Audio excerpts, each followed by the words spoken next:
Hi hello ಎಲ್ರಿಗೂ ನಮಸ್ಕಾರ. ಇವತ್ತು ನಾವು ಬಂದಿರೋ ಪ್ಲೇಸ್ ಯಾವುದಂತ ಗೆಸ್ ಮಾಡಿ ನೋಡೋಣ. ಗೆಸ್ ಮಾಡಿ. ಸೊ 2 ಇಯರ್ಸ್ ಬ್ಯಾಕ್ ಇಲ್ಲೇ ಬಂದಿದ್ವಿ.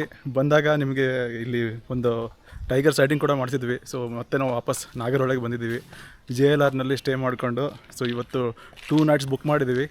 ಸೊ ಇವಾಗ ತಾನೇ ಜಸ್ಟ್ ಎಂಟ್ರ್ ಆದ್ವಿ JLRಗೆ, ಊಟ ಎಲ್ಲ ಮುಗಿಸ್ಕೊಂಡು ಇವಾಗ ಸಫಾರಿಗೋಸ್ಕರ ನಾವು ರೆಡಿ ಆಗ್ತಾಯಿದ್ವಿ. ಸೊ ಈ ಸಲ ನಾವು ನಿಮಗೆ ಏನು ತೋರಿಸ್ಬೋದು ಅಂತ ನಮಗೂ ಒಂದು ಏನು ಅದ್ರ ಬಗ್ಗೆ ನಾವು ಯೋಚನೆ ಮಾಡೋಕ್ಕೂ ಆಗ್ತಾಯಿಲ್ಲ, ಯಾಕಂದರೆ ಏನೂ ಅಷ್ಟೊಂದು ಸೈಟಿಂಗ್ ಇಲ್ಲ ಅಂತ ಹೇಳ್ತಾಯಿದ್ರು.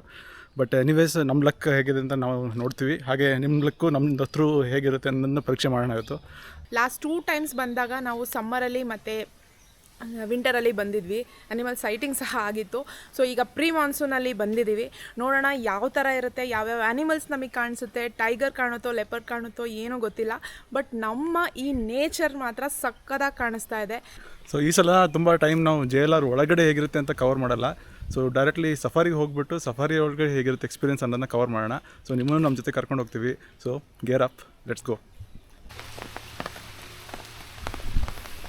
ಸೊ 2:45 ಆಗಿದೆ ಸಫಾರಿಗೆ ಹೋಗೋ ಟೈಮ್ ಇವಾಗ. So 3 o'clock to 6 o'clock safari ಇರುತ್ತೆ. ಸೊ ಅದನ್ನು ಇವಾಗ ಮಳೆಯಲ್ಲೇ ಎಂಜಾಯ್ ಮಾಡೋಣ ಅಂತ ಹೊರಟಿದ್ದೀವಿ. ನೋಡಿ ಎಲ್ಲ ಅಂಬ್ರೆಲ್ಲ ಎಲ್ಲ ತೊಗೊಂಡು ದಾಟಬೇಕಾಗಿದೆ ಇಲ್ಲಿ, ಯಾಕಂದರೆ ಮಳೆ ಅಂತೂ ಸ್ಟಾರ್ಟ್ ಆಗಿಬಿಡ್ತು ಸಫಾರಿ ಟೈಮ್ನಲ್ಲೇ. ಸೊ ಎಕ್ಸ್ಪೆಕ್ಟೇ ಮಾಡಿರಲಿಲ್ಲ ಈ ರೀತಿ ಆಗುತ್ತೆ ಅಂತ. ಏನೋ ದೊಡ್ಡ ಹೋಪ್ಸ್ ಇಟ್ಕೊಂಡು ಬಂದಿದ್ವಿ, ಇವಾಗ ನೋಡಿದರೆ ಎಲ್ಲ ಹೋಪ್ಸ್ ಮೇಲೆ ನೀರು ಬೀಳ್ತಾ ಇದೆ. ಸೊ ನೋಡೋಣ ಬನ್ನಿ. ನೋಡಿದ್ದೀವಿ ನಮ್ಮ ಫ್ಯಾಮಿಲಿ ಎಲ್ಲ ರೆಡಿಯಾಗಿ ಹೋಗ್ತಾ ಇದ್ದಾರೆ. ಸೊ ಎಲ್ಲ ಬಂದು ಜೀಪಲ್ಲಿ ಕುತ್ಕೊಂಡಿದ್ದೀವಿ, ಇನ್ನೂ ಸಫಾರಿ ಸ್ಟಾರ್ಟ್ ಆಗಿಲ್ಲ. So waiting for the driver.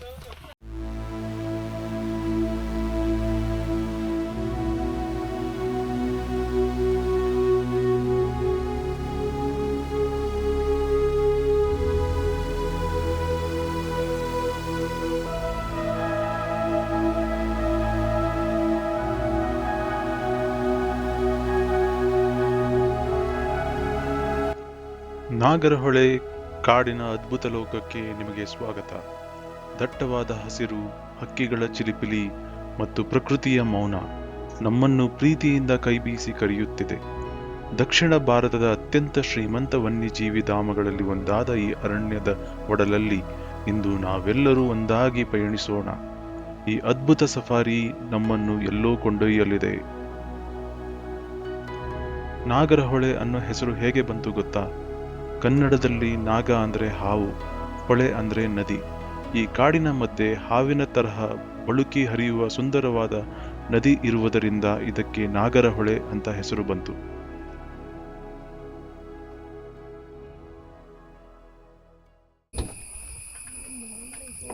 ಇಲ್ಲಿ ಮರದ ಕೊಂಬೆಯ ಮೇಲೆ ಕುಳಿತಿರೋದು ಬಿಳಿ ಕಣ್ಣಿನ ಹದ್ದು ಅಥವಾ ವೈಟ್ ಐಡ್ ಬಜಾರ್ಡ್. ಇದರ ಪ್ರಮುಖ ಆಕರ್ಷಣೆಯೇ ಅದರ ತೀಕ್ಷ್ಣವಾದ ಬಿಳಿ ಕಣ್ಣುಗಳು. ನಮ್ಮ ಸಫಾರಿಯಲ್ಲಿ ಸಿಕ್ಕ ಅಪರೂಪದ ಹಕ್ಕಿ ಇದು.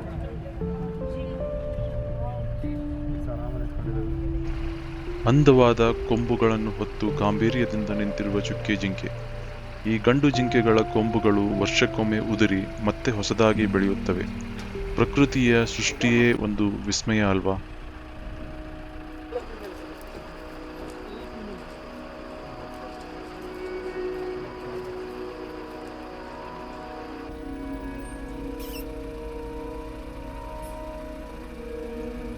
ಹುಲ್ಲಿನ ನಡುವೆ ಇಲ್ಲಿ ಒಂದು ಪುಟ್ಟ ಜೀವಿ ಕುಳಿತಿದೆ. ಅದು ಕೆಂಪು ಮೂಗಿನ ಮುಂಗುಸಿ ಅಥವಾ ರುಡಿ ಮಂಗೂಸ್. ನಾಗರಹೊಳೆಯ ಹಾದಿಗಳಲ್ಲಿ ಸದಾ ಚುರುಕಾಗಿ ಓಡಾಡೋ ಈ ಮುಂಗುಸಿಗಳು ಹಾವಿನ ಥರ ಅತ್ಯಂತ ವೇಗವಾಗಿ ದಾಳಿ ಮಾಡಬಲ್ಲವು. ಒಂಟಿ ಸಲಗ ಎದುರಾದಾಗ ಕಾಡಿನಲ್ಲಿ ಒಂದು ಕ್ಷಣ ನಿಶ್ಶಬ್ದ ಆವರಿಸುತ್ತೆ. ನಮ್ಮ ಸಫಾರಿ ವಾಹನವನ್ನು ತೀಕ್ಷ್ಣವಾಗಿ ಗಮನಿಸುತ್ತಿರುವ ಈ ಟಸ್ಕರ್ನ ದೈತ್ಯ ರೂಪ ಕಣ್ಣಿಗೆ ಹಬ್ಬ ಹೌದು, ಆದರೆ ಅಷ್ಟೇ ಜಾಗರೂಕರಾಗಿರಬೇಕು. ಇವುಗಳ ಶಕ್ತಿ ಮತ್ತು ಬುದ್ಧಿವಂತಿಕೆಗೆ ಸಾಟಿಯೇ ಇಲ್ಲ.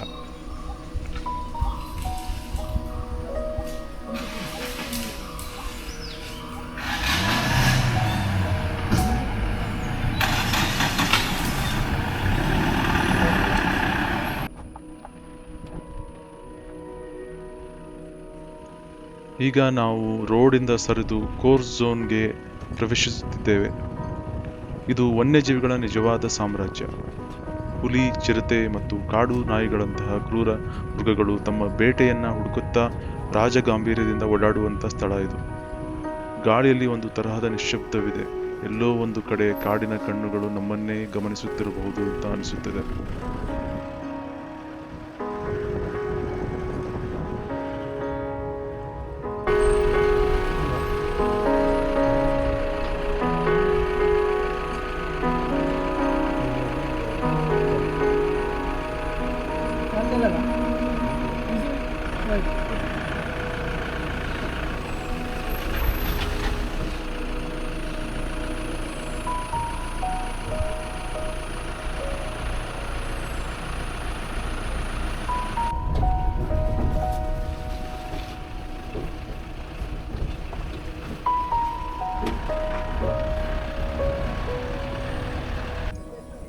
ನಾಗರಹೊಳೆಯ ಕಾಡಿನ ದೈತ್ಯ ಜೀವಿ ಇಂಡಿಯನ್ ಗಾರ್.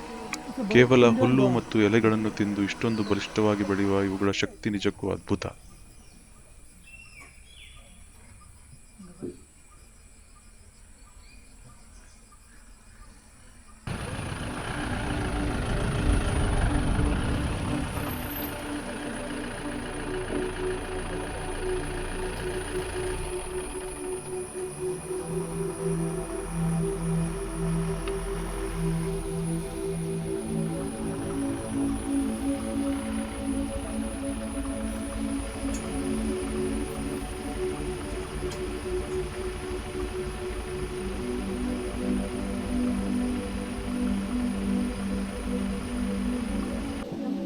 ನಾವು ಆನೆಗಳನ್ನು ನೋಡುತ್ತಿರುವಾಗಲೇ ಇಲ್ಲಿ ಒಂದು ನಮಗೆ ಮರದ ಕೊಂಬೆಯ ಮೇಲೆ ಕುಳಿತು ನಮ್ಮನ್ನೇ ನೋಡ್ತಾ ಇರೋ ಈ ಸುಂದರ ಜೀವಿ ಮಲಬಾರ್ ಜೈಂಟ್ ಸ್ಕ್ವಿರಲ್ ಕಾಣಿಸಿತು. ಇವತ್ತಿನ ಸಫಾರಿಯ ಅತ್ಯಂತ ಅಪರೂಪದ ಮತ್ತು ಬೆಲೆ ಕಟ್ಟಲಾಗದ ದೃಶ್ಯ ಇಲ್ಲಿದೆ ನೋಡಿ, ರೆಡ್ ಹೆಡೆಡ್ ವಲ್ಚರ್.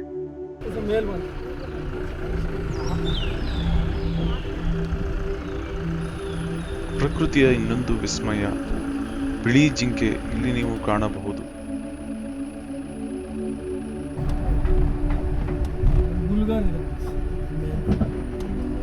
ಒಂದು ಸುಂದರ ಕಾಟಿ ಅಥವಾ ಇಂಡಿಯನ್ ಗಾರ್ ಹಿಂಡು. ಈ ಹಿಂಡಿನಲ್ಲಿ ಹೆಚ್ಚಾಗಿ ಹೆಣ್ಣು ಕಾಡುಕೋಣಗಳು ಮತ್ತು ಅವುಗಳ ಮುದ್ದಾದ ಕರುಗಳು ಒಟ್ಟಿಗೆ ಇರುತ್ತವೆ. ಇವುಗಳನ್ನು ನೋಡಲು ದೈತ್ಯಾಕಾರವಾಗಿ ಕಂಡರೂ ಸಾಮಾನ್ಯವಾಗಿ ಇವು ಅತ್ಯಂತ ಶಾಂತ ಸ್ವಭಾವದ ಜೀವಿಗಳು. ತಮ್ಮ ಪಾಡಿಗೆ ತಾವು ಮೇಯುತ್ತಾ ದಟ್ಟ ಕಾಡಿನ ಸೌಂದರ್ಯವನ್ನು ಹೆಚ್ಚಿಸುತ್ತವೆ. ಸಣ್ಣ ಕರುಗಳು ತಿಳಿ ಹಳದಿ ಅಥವಾ ಗೋಲ್ಡನ್ ಬ್ರೌನ್ ಬಣ್ಣದಲ್ಲಿರುತ್ತವೆ. ಬೆಳೆಯುತ್ತಾ ಹೋದಂತೆ ಇವುಗಳು ಮೈಬಣ್ಣ ಕಡು ಕಪ್ಪಾಗುತ್ತದೆ. ಹಿಂಡಿನ ಎಲ್ಲಾ ತಾಯಿ ಹಸುಗಳು ಈ ಕರುಗಳನ್ನು ಜಂಟಿಯಾಗಿ ಅತ್ಯಂತ ಜಾಗರೂಕತೆಯಿಂದ ರಕ್ಷಿಸುತ್ತವೆ. ಸಫಾರಿ ಎಂಡ್ ಆಯಿತು. ಸೊ ಸೈಟಿಂಗ್ಸ್ ಎಲ್ಲ ಓಕೆ, ಜಗನಿಗೆ ಬೇಕಾಗಿದ್ದೆಲ್ಲ ಸಿಕ್ತು. ಸೊ ಟೈಗರ್ ಸಿಗಲಿಲ್ಲ, ಬಟ್ ಎನಿವೇಸ್ ಬೇರೆ ಎಲ್ಲ ಏನೇನು ಸಿಗಬೇಕು ಅಂತ ಅಂದ್ಕೊಂಡಿದ್ವಿ ಅದೆಲ್ಲ ಸಿಕ್ಕಿದೆ. ಸೊ ಎಸ್ಪೆಷಲಿ ಬರ್ಡ್ಸ್ ಯೋಚನೆ ಮಾಡಿದರೆ ವಲ್ಚರ್ ಎಲ್ಲ ಸಿಕ್ತು ಜಗನ್ಗೆ ಫೋಟೋಗ್ರಫಿ ಮಾಡಲಿಕ್ಕೆ. ಸೊ ಸಖತ್ ಖುಷಿಯಾಗಿದ್ದಾನೆ. ಸೊ ಇವತ್ತಿನ ಸಫಾರಿ ಇಲ್ಲಿಗೆ ಮುಗೀತು. ಮತ್ತು ನಾಳೆ ಬೆಳಗ್ಗೆ ಮತ್ತೊಂದು ಸಫಾರಿ ಇದೆ. ಸೊ ನೋಡೋಣ ನಾಳೆ ಹೇಗಿರುತ್ತೆ ಅಂತ. ಸೊ ಇವತ್ತಿನ ಡೇ ಇಲ್ಲಿಗೆ ಎಂಡ್ ಮಾಡ್ತೀವಿ.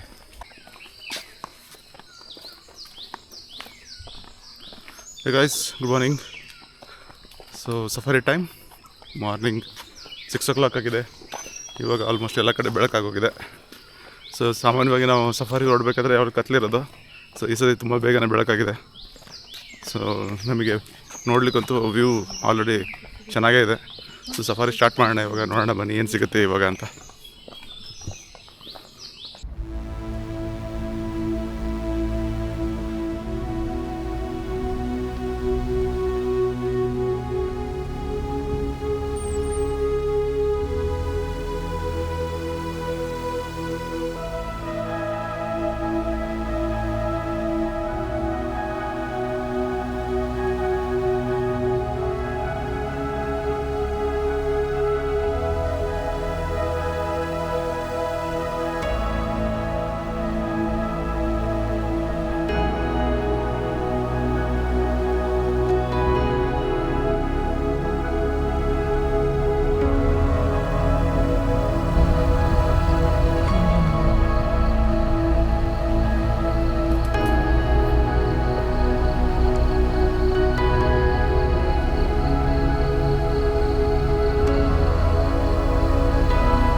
ಸ್ಪಾಟೆಡ್ ಇಯರ್ ಮೇಡಮ್, ಇದು ರೆಸ್ಟಿಂಗ್ ಕಾಲ್, ಮೀಟಿಂಗ್ ಕಾಲ್.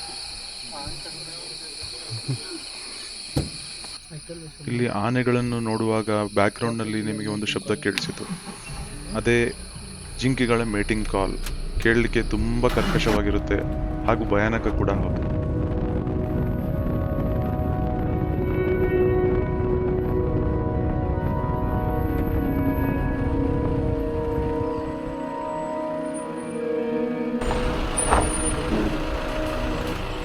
ಇಲ್ಲಿ ನೋಡಿ, ಒಂದು ಬೃಹತ್ ಆನೆಗಳ ಹಿಂಡು ನಮ್ಮ ಎದುರಿಗಿದೆ. ಸಫಾರಿ ವಾಹನವನ್ನು ನೋಡಿದ ತಕ್ಷಣ ತಾಯಿ ಆನೆಗಳು ಹೇಗೆ ತಮ್ಮ ಮರಿಗಳ ಸುತ್ತ ಕೋಟೆಯ ತರಹ ನಿಂತುಕೊಳ್ಳುತ್ತವೆ ನೋಡಿ.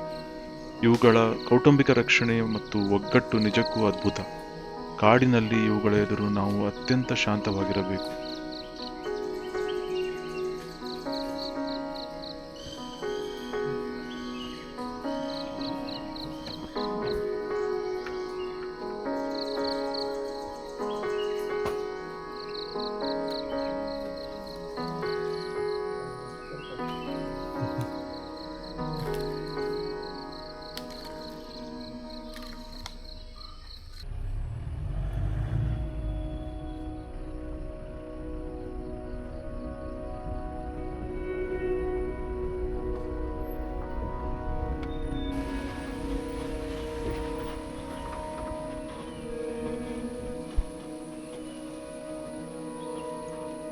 ನೋಡಿ ಸ್ನೇಹಿತರೆ, ಕಾಡಿನ ಅತ್ಯಂತ ಯಶಸ್ವಿ ಬೇಟೆಗಾರರ ದಂಡು.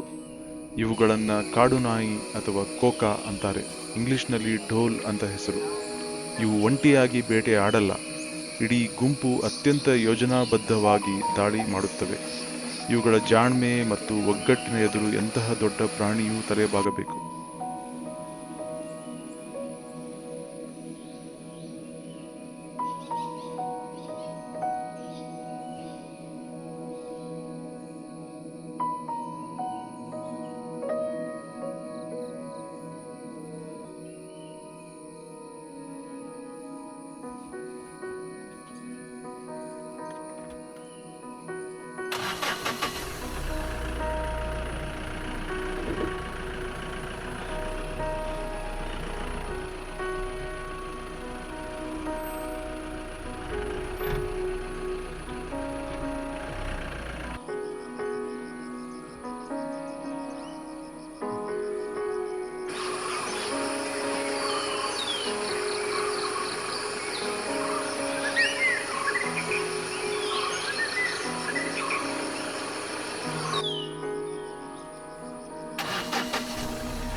ಮರದ ದಪ್ಪ ಕೊಂಬೆಯ ಮೇಲೆ ರಾಜಗಾಂಭೀರ್ಯದಿಂದ ಕುಳಿತಿರುವುದು ಜುಟ್ಟು ಹದ್ದು ಅಥವಾ ಕ್ರೆಸ್ಟೆಡ್ ಹಾಕ್ ಈಗಲ್.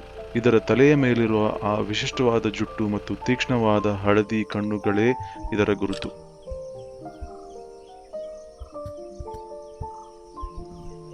ಈ ರೆಡ್ ಹೆಡೆಡ್ ವಲ್ಚರ್ ಕೇವಲ ಅಪರೂಪದ ಹಕ್ಕಿ ಮಾತ್ರವಲ್ಲ, ನಮ್ಮ ಕಾಡಿನ ಪರಿಸರ ವ್ಯವಸ್ಥೆಗೆ ಅತ್ಯಂತ ಮುಖ್ಯವಾದ ಜೀವಿ. ಪ್ರಕೃತಿಯ ಸ್ವಚ್ಛತಾ ಕಾರ್ಮಿಕರಾದ ಇವುಗಳು ಕಾಡಿನಲ್ಲಿ ಸತ್ತ ಪ್ರಾಣಿಗಳ ಅವಶೇಷಗಳನ್ನು ತಿಂದು ಯಾವುದೇ ರೋಗ ಹರಡದಂತೆ ತಡೆಯುತ್ತವೆ. ಇಂತಹ ವಿರಳ ಜೀವಿಗಳು ಇಂದಿಗೂ ನಾಗರಹೊಳೆಯ ಒಡಲಲ್ಲಿ ಸುರಕ್ಷಿತವಾಗಿವೆ ಅನ್ನೋದೇ ನಮ್ಮ ಹೆಮ್ಮೆ.